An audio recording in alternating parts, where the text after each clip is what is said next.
What is up, y'all? Welcome back to another episode of the Parent Network Podcast. Listen, you already know who I am and what I'm here for, okay? But for those who may not know, I am the host and the creator of this amazing podcast for parents, Ashley Ates. Now, listen, y'all.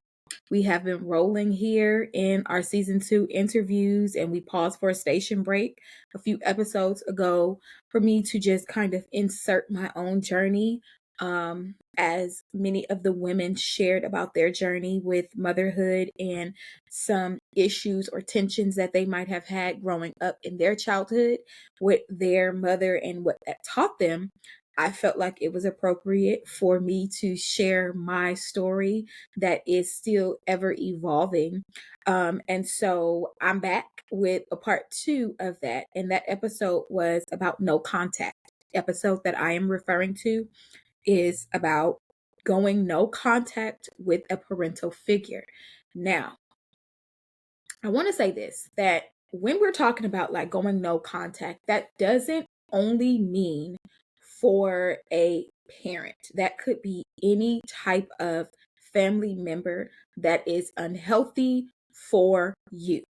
So, in today's episode, I want to go into more of what a wellness plan looks like for you, because on Wednesdays, shameless plug, y'all, I have implemented Wellness Wednesdays and I've been going live for the past few weeks on Facebook. If you would like to view those lives and or follow me on Facebook, just type in my name, Ashley Ates, and it will pop up. And these Wellness Wednesdays, yes, most of them are geared towards parental guidance strategies, things of that nature. What I have found is that it's so applicable across the board that it's not just for parents. Last week's episode, I was sharing more in depth with my story on how I came to the decision of no contact with my mother. And one of the viewers, she said, you give adult children so much language and are able to be seen, especially us African Americans. Now, I had this thought swirling through my head, y'all, a couple of weeks ago because I've not really seen a lot of African Americans or even people of color just having conversations about what it's looked like to intentionally go no contact. I know family members personally, friends that have no contact with their parents and or family members, but it's always been from this emotional place. It's always been from a place where it's like, you know, forget them, I'm cutting them off.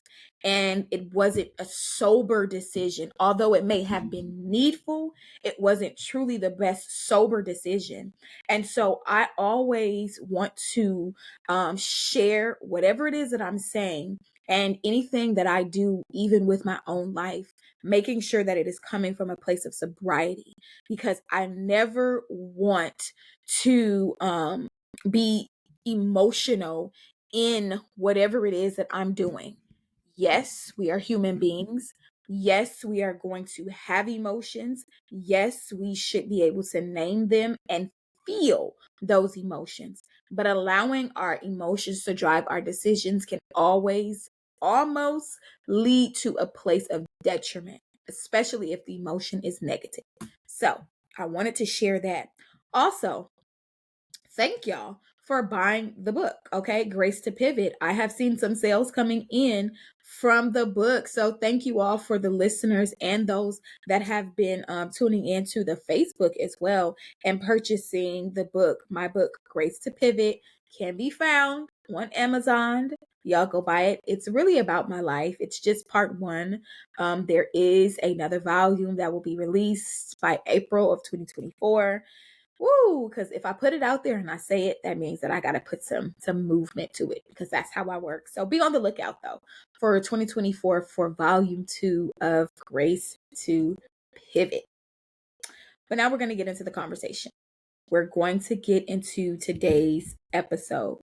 Like I said, I wanted to kind of share more about no contact and what that has looked like.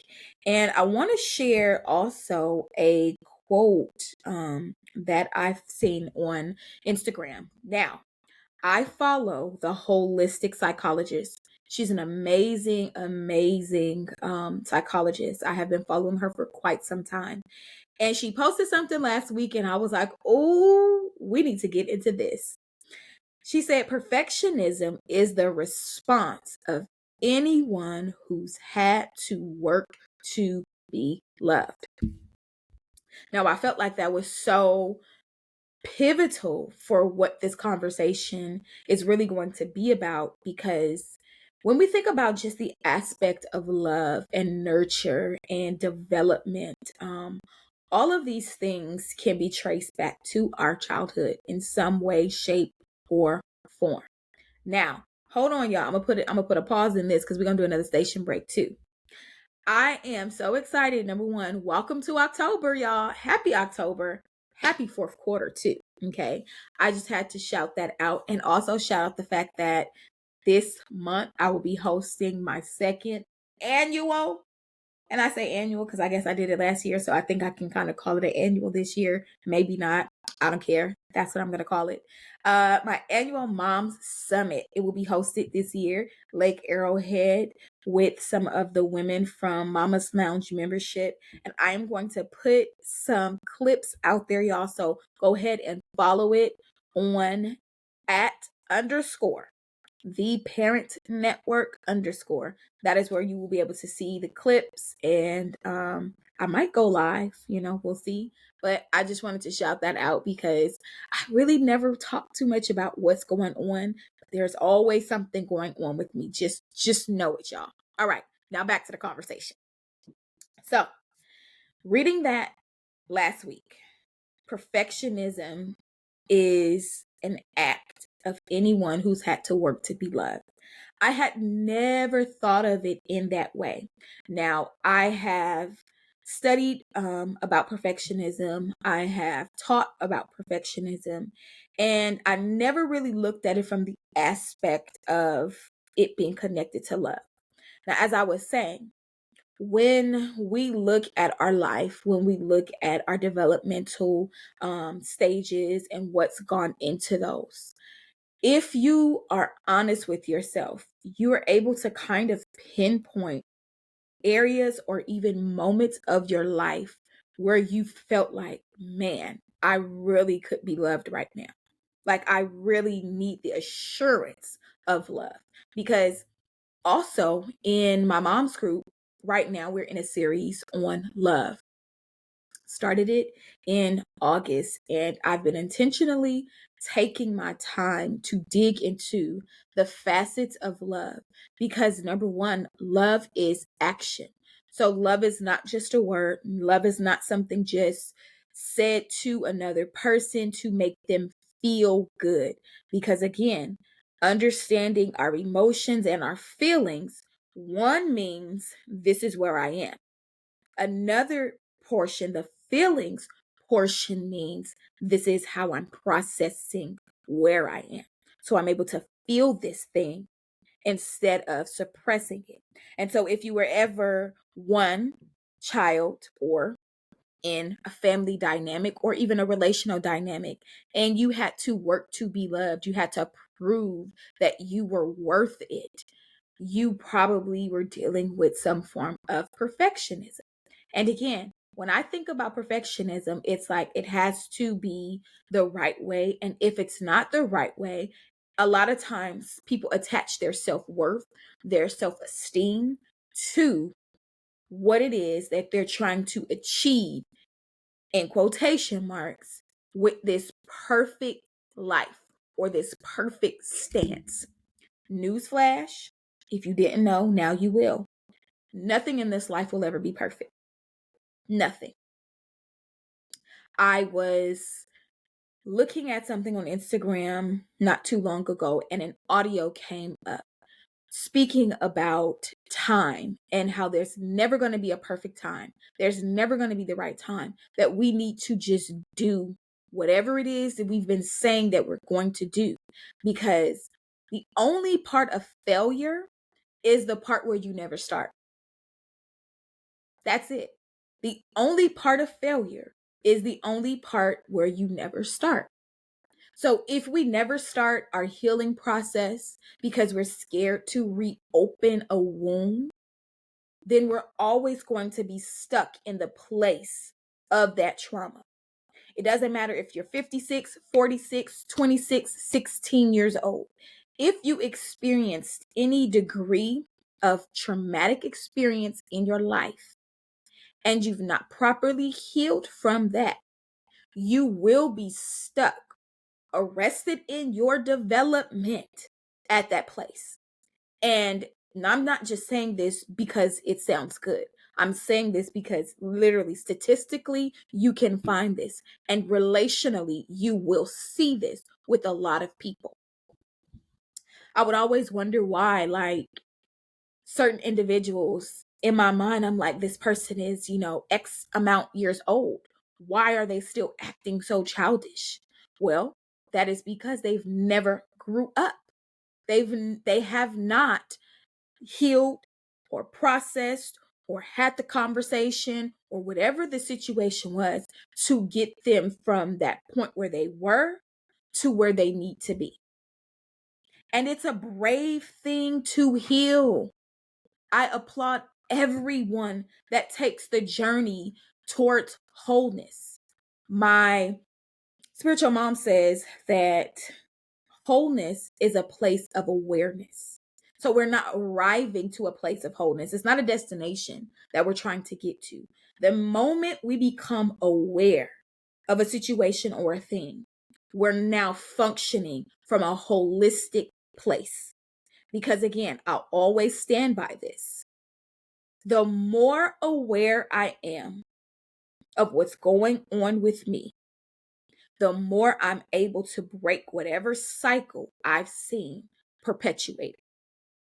And the more aware I am, the more it becomes my responsibility to heal. So I want to make sure that you all understand that. When we become aware of the situation, of whatever it is that has been plaguing us, it becomes our job then to heal. It becomes our job. Because if we continue to put it off, especially us as parents, then we're saying, I want my children to double the work. I want them to go deeper into whatever this plague has been on this bloodline because I'm too scared to face whatever it is. And I'll just say a lot on that. Because it's so important that even if we're scared of what comes up, what comes out of us, we take the journey. We owe it not just to our children, but we owe it to ourselves to live a fruitful life, y'all. As we prosper in other areas of our lives, but we neglect our emotional health and our mental health, let me tell you what will happen. It's going to compound and you're going to break. You want to talk about burnout? Burnout is not just this thing that because you're extremely exhausted. Burnout can also happen because you fail to heal. And so your sensories, your nervous system, your limbic system, your mind, your memory, all of these circuits that have been wired in our body to help us no longer function in the way that they should because we don't want to unearth what's really happening within us. So I want y'all to sit with that. Really sit with that and really make a plan. I started off by saying, we're going to talk about what a wellness plan looks like because it's so important, y'all. It's not just something that sounds cute. It's something that's necessary for you. Again, because we are parents, and there are some listeners who are not parents, but you desire to be a parent, let this be your warning. You're going to want a wellness plan because a wellness plan takes care of all aspects of your life. I talked about it on one of the episodes in season 1 about a mom supplement and what that looked like for me. And it really was a plan to make sure that I was taking time to pour into Ashley, the woman, not the mom, not the student, not the coach, not the mentor, not the entrepreneur, but the woman, me, the woman. It's so important. So when we're looking at a wellness plan, let me give you all an example of what that looks like. Going to the doctor. Yes, going to the doctor for an annual checkup to make sure that your physical nature, your physical body is able and willing and functioning and doing all of the things that it needs to do so that you're able to be here in the earth for your children for as long as God is going to allow. So we need to make sure that we go to the doctor. We also need to make sure that we go to the dentist. Your oral health is as important, if not more important, than your physical health. What's going on within your mouth? Let me tell y'all a little caveat, a little story, because y'all know I'm going to give it to you anyway. I used to be terrified of the dentist at, I want to say, 8 years old. I woke up one morning and my mouth was hurting so bad. I didn't know what was going on. And I wasn't really like a candy head as a kid, but I did eat sugar every now and again. Excuse me. And I told my mom my mouth is hurting. She had to go to the doctor, to work. So she asked my grandmother to take me to the doctor. I remember us getting on the bus, going to the dentist, and I still see the image to this day. I was laying in the dentist chair. They did the x-ray, and all I remember was them saying that I had 14 cavities. 14, y'all. I was around 8 years old. 14 cavities. And they filled all 14. And I believe I got like a root canal or something as well, because I remember those little things that they like put in your mouth to hold your jaws open. 14 cavities. From that moment on, it produced a fear in me. It produced a trauma in me that said, you don't ever need to go to the dentist, because why would you want to do that to my mouth? And from that point on until I was probably like 16, I don't even remember going to the dentist often. I used to hold that against my mom, because then when I became an adult, I had to get dental work done. And I'm just like, if she just would have taken me to the dentist regularly, then I wouldn't have to pay this money, for my teeth and all of these things.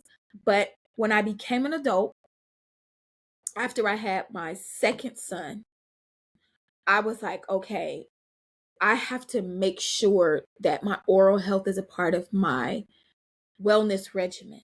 Like, you're going to have to get over this fear of the dentist, Ashley. Like, you're going to have to. And I remember talking to myself and talking myself into going to the dentist. And I started going back, y'all. And I was like 26 or 27. When I said, I'm going to overcome this fear, this trauma. Now, from 16 to like 19, I went to the dentist here and there. Then like 19 to like 23, 24, I was so traumatized. I would brush my teeth, I would floss, but I still needed to go to the dentist for them to check, and make sure everything was right. And well, it wasn't. I remember I was eating a pastrami sandwich, pregnant with that second little one, and my side tooth cracked. And I was like, what the heck?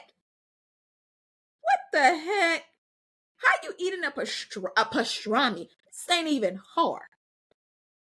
But it didn't matter.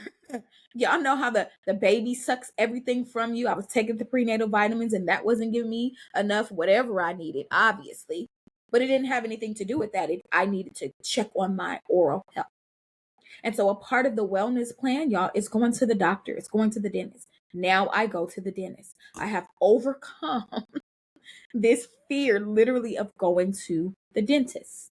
Now I hate that I have to pay for oral work to be done when I needed it to be done. But I thank God that I was able to do it, that I had the means to do it. And now I am way more proactive than I've ever been in my life about my oral health. And another curse that has been broken is my kids go to the dentist every 6 months. They don't miss their checkups at all. You know why? Because I became aware of a problem, of a cycle, and I chose to break it.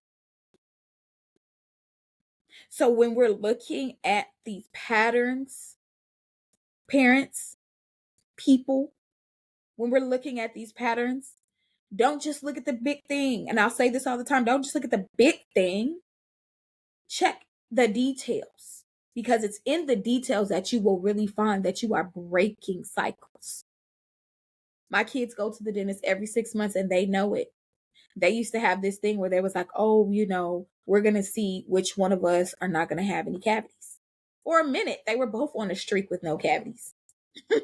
For a minute, their last checkup that they went to a few months ago, the youngest one didn't have any cavities. The oldest one, he had like a small one. And I told him, you got to get in that back tooth and floss that joker, because he's a candy head. He's a snacker. But I'm proud of myself for being firm and saying, nope, just because it was with you doesn't mean it's going to continue. So, wellness plan, doctors, parents, take yourself to the doctor, check out your body. Don't be afraid, even if there were certain sicknesses that ran in your bloodline. Even more reason to make sure that you're well, because you want to be here for your children. You want to make sure that you're living a full life. Again, the days that God is allowing for us to be here on the earth. Dental work, get your mouth checked out too. Boom, leads me to my next point, your mental health. We saw during pandemic how much the isolation and the not being able to be in an everyday normal routine affected the mental health of individuals across the world. So even more reason why we have got to take our mental health serious. Taking days off from work because you are tired and you just need to sleep, because you're always running around, because you're always having to take the kids to practice. And then for practice, you got to come home and make the dinner. And then for making the dinner, you got to make sure they're showered, tucked in bed. Then you're last. Take the days off of work. A day, 2 days. And rest yourself. Check in with yourself. How are you doing mentally? I'm a big journaler. And I give the ladies, my mentees, I give them journal prompts. Wellness Wednesdays are our check-in days to just, hey, how are you doing? And I give them color-coded hearts to correspond with how they're feeling. Because it's so easy to just skip over and over and over and over how we're actually feeling, what's really going on within us. So take time to pause and really say, I'm drained. I'm tired, or I'm joyful. I'm invigorated. Whatever that emotion is, name it so that you can feel it and cry. Baby, cry. Okay? Because I used to be one of those, I used to say I was thug life. And I actually have a pillow. If I could find it, I would show it to y'all. It says Thug Life. A sister of mine, she made it for me, and she made me a fanny pack that said Thug Life. Now I'm thuggish for the kingdom of God, though. You know what I'm saying? I'm very much a woman. I'm very soft and feminine, and I'm working more even on my femininity. Y'all see my swoop. But it's so important that we really check in with how we're doing and how we're feeling. Next, We want to make sure that we're taking time just for ourselves. Going back to the mom supplement episode, what do you do for yourself as an individual outside of your roles? What do you like to do? Who are you outside of your roles? And I found that that question of who am I can really be daunting to certain individuals because we've engulfed ourselves in our roles. But take off the hat, take off the role, take off the title. Who are you? And what do you like to do? What brings you joy? What lights your fire? What brings passion to you? What is something that you can teach your child and it's something that you can do that you would never get tired of? Tap into that person. Get back to that person. And I can honestly say that as a child, I never saw my mom doing anything that really brought her joy. We went to church a lot, but I've never seen her leave the country, leave out of town, let alone have healthy relationships. And these are all of the things that I watched. Because again, before our children are taught anything, we catch a lot of things. We're always watching, we're always observing. As an adult now, I'm still very much an observer. I want to see your behavioral patterns, not just what you're saying. But in my areas of brokenness and in my stages of life where I did not have the language that I have now, I was very much sucked into that mindset and that area of being a people pleaser and operating in levels of perfectionism because I was searching for that love. I was searching for someone to validate me, someone to see me, and not just see me for my physical appearance or what I could do for them, but for them to see me. Like I'm hurting, like I want healthy relationships, but I don't really know what that looks like. And so I would mask all of those things with the armor. With the armor of perfectionism, the armor of pride, hiding behind a layer of rejection. And I know we don't really like to talk about these things too much, but it's real. And the reason why I love to share from my place is because I always want to provide people with a voice and inspire you that you can come out of the closet, you can come out of hiding because you're not by yourself. You are seen and you will have people that can walk with you.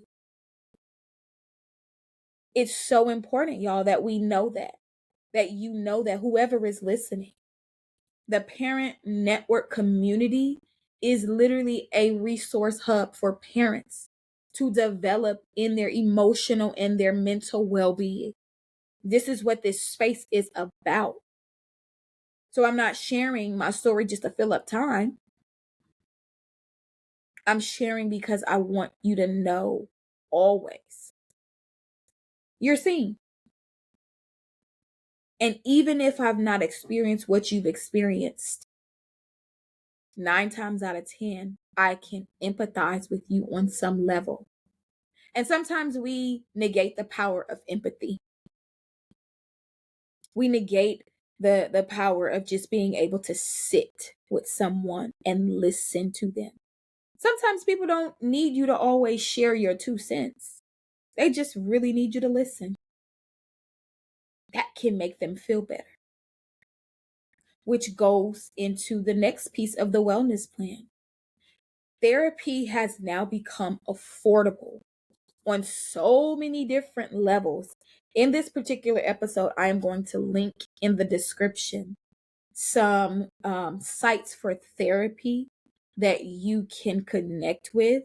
And they have sliding scales, they have financial aid or through your insurance. Some of them may even be free depending on where you live. But please, parents, I can't stress this enough. Get you a therapist. Because if you are a single mom or a single dad, talking to your kids all day is going to do this to you. It's going to drive you low. If you don't have a safe space, a community, friends, at least you can have a therapist to talk with, to share what's on your heart, to share what's on your mind. So then you can heal in wherever area you need to heal in, so that you can go get you some good friends. You can go find the community or create the community like I did here with the Parent Network. It's all about action when it comes to the wellness plan. Because, well, let me say this. The next component to the wellness plan is your eating habits. Now, I know parents, especially those that may have multiple children and they're in multiple sports, and so you're having to work around time constraints, and so it's easy to grab some food, and go home and eat it and consume it. I don't know if y'all heard, I'm sure you have, but the chicken, okay, the chicken is not really chicken anymore. And that is going to be a big issue. And so I want to admonish you to work on time management, so that way you're able to at least prepare, if not one big meal that can last you at least 2 days, multiple meals on one day, so that you can freeze it and then boom, toss it in the oven, reheat it, so that you have it throughout the week. I don't know what your schedule looks like. That's why I said I just want to admonish you to create a schedule. Work with your time. Look at your budget. Do you know that budget is not just about money, but it is also about your time? And in that budget, you should have, how am I spending my time? What does my time look like for X, Y, and Z? What does my time look like for what? My wellness plan. Because it's important. You're going to develop this system with yourself, and your kids are going to carry it out too. My children know, okay, mom is going to hang out with her friends because she needs, her girl time. They hang out with their friends because they don't want to sit with me all day. I don't want to sit with them all day. I love my kids. They love me. When we miss each other, you know what I'm saying? Especially for my oldest son that he's with his dad, hey, listen, we're going to get together this weekend. This is what we're going to do. We talk daily. We text.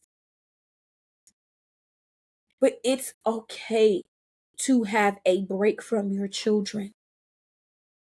And I understand that it's not always possible because everybody's situation is different, but this is why I'm stressing community. My desire for the Parent Network really is to have hubs in 4 major cities that have the ability to have a center for children, for parents to be able to go have a break and then come back and get their child. That's the big vision that I have. And it's going to happen. It's going to happen because I know not everybody can trust or has family. Again, we talked about no contact. So everybody can't rely on a family member. I have been so blessed to have neighbors where I live. I've lived here for a while, that have seen my children grow up. They're like family now. So if I need to go run to the nail shop, if they're not with their dads, then, hey, are you going to be home? Can you watch them? Blah, blah, blah, blah, blah. I go do what I need to do. Go to the store. Because my oldest is 15, if he's here with us, okay, yeah, that's different. But my youngest son is 9. If he's like, well, mom, I just want to stay home. Is it okay if I stay home? I'm checking with my neighbor to make sure she's here. If she's not, he coming with me. It's as simple as that. But I have created a community for my children and I that have nothing to do with family, biological family. I'll say that because I had to have a conversation with my youngest son because of something that my mother had said to him. which was another reason that it was like, yo, Ashley, this is not healthy for your children. Because there's confusion that comes into play when you're teaching your children, that family is not just about DNA and genetics and things of that nature, but you can grow with individuals and they can become family. And then someone comes back and tells you, well, this person is not your family. I'm your family. That's confusion. And over here in this household, we're not operating in confusion. And so I remember my son telling me that my mom told him that our neighbor was not family and that was not his grandmother, and that he should not be listening to her, and that she should not be taking him to school and all of these other things. And I was so livid, y'all.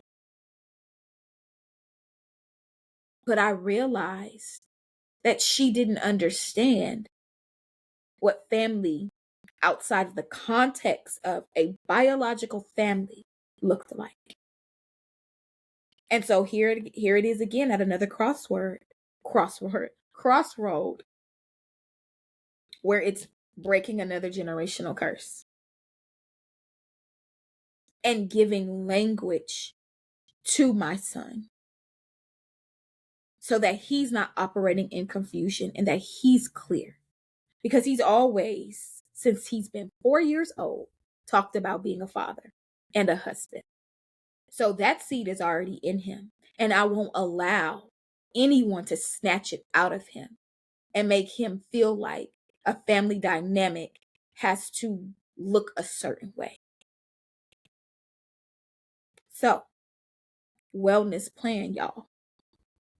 Physical, oral, mental, and emotional health, well-being. This should encompass a part of your wellness plan. Also, your budget, financial. Again, budget for your money, budget for your time, and your kids' time. But you make sure that you put in there a budget bank for my time. This is my time. Whether you're scheduling time to go out of town, a staycation, a vacation, whatever cation you want it to be, make sure you're doing it. You're checking in with yourself, whether it be daily or weekly. Don't let months go by. Don't let weeks go by without really checking in with yourself. If you want to use Wednesday, as I do, Wellness Wednesday, use Wednesday. If you want to use Tuesday, think Tuesday. However, I like to play on words. But whatever that looks like for you, do it. So that you're able to live all of the days that God has allowed and assigned for you to live. We don't want to die prematurely. We know that we're going to die. I've had the conversation with my children. I'm going to die. At some point, it won't be right now, but I will. And I want you guys to understand, and I'm putting things in place so that way there's no confusion. There's none of this junk mess around any of these things. And y'all know what they told me? We're going to put you in the backyard because we're not going to cremate you. Now, I said, this is my wish, though. I desire to be cremated. I don't want to be buried. I'm dust. And they say, well, if we cremate you, we're going to put you in the backyard. Y'all, pray for my kids. Pray for my kids. But I say all that to say it's so important to just have conversations as family. Whatever that looks like, you all. What was not given to you doesn't mean that it can't come from you. Let me say that again. What was not given to you does not mean that it cannot come from you. You just have to do the work. You may have to dig a little deeper. You may have to open up that wound that you've just packed stuff in, but you've not really let it heal. Get with the right people, the right person, the right therapist, a coach that can walk with you through these things. Because family is a beautiful thing. Let me tell you that now. God has been restoring certain things to my life that I really thought that I didn't need, because in my mind, oh, I'm grown. I'm a woman now. I didn't get it then. I don't need it now. The neck roll and all. And it's like, no, but you need it. It's necessary. We all need love. We all need love. We all need affection. We all need connection. I'll say that again. We all need love. We all need affection. And we all need connection. And that comes from community. So I hope this episode was beneficial for you. I hope that you were able to really sit and think. When I said Selah, I meant that, y'all. Pause the podcast at that part if you need to really reflect and take a moment. Really take a breath. Really take a breath, literally, like breathe in and release. Because a lot of times, those that are dealing with no contact, whether it be with family, friends, parental figures, it's tough. It's hard. You'll have moments. Grieve it. Grieve. But as I shared with you in that episode, keep your heart open. Forgive and keep your heart open. Because God will restore. He absolutely will. But you have to be open to it. Because there's nothing worse than saying, I don't need it. And inside, internally, the core being of who we are is longing for the very thing that we're saying we don't need. Give yourself the opportunity to be restored. So that's today's episode, y'all. I super enjoy just sharing with you all on this podcast. Next week, we'll be back with another interview. You won't hear my voice next week. Solo. Let me say that. Solo. We will be back with another interview. But with this particular podcast and the first one that I shared with you all about no contact, I always want to give context and then strategy as well. And so I hope that you found the strategies helpful. Again, in the description, you are going to find some information on therapists. Take it, use it, find you a good therapist, find you some community if you desire to be a part of the Parent Network community. In 2024, I am going to be opening up the Parent Network Hub. This is a membership-based community where we will be meeting weekly, virtually, on Mondays, 3 Mondays a month, where we have classes, we have community nights, and you will also be able to be a part of the annual summit that I do. As I share with you all in this episode, this month is our summit, and I'm excited to meet with the ladies. The last 2 years, of course, it's only been moms, but in 2024, it's going to be open to parents. That means dads. So I'm excited. I'm excited to see the vision that was once very small for me. I just wanted to share my heart, my thoughts, my wisdom with single moms evolved to married moms. It evolved to divorced moms. Now it's evolving to parents, to fathers. So with that being said, y'all make sure you subscribe, download the podcast, because in season 3, those conversations are going to be lit and rich with the fathers. It's all about the fathers, and I am excited to hear from the fathers. So until next time, make sure y'all catch up on season 1 and up until this episode. I'll chat with y'all later.